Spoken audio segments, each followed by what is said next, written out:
Здравейте, аз съм Александра Семенова и съм на 9 години. Това, което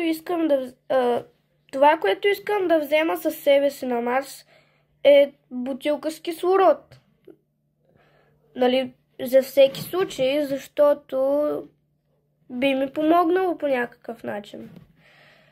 Може да ми стане лошо, трябва да взема някакви лекарства. Храна.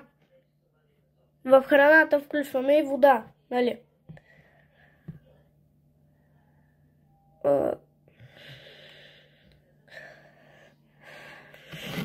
Функциите на робота ми са да може да лети, нали, на някаква височина, да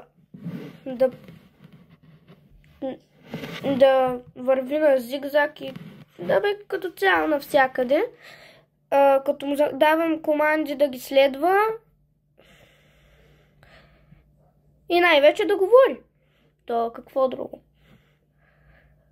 Благодаря ви, довиждане!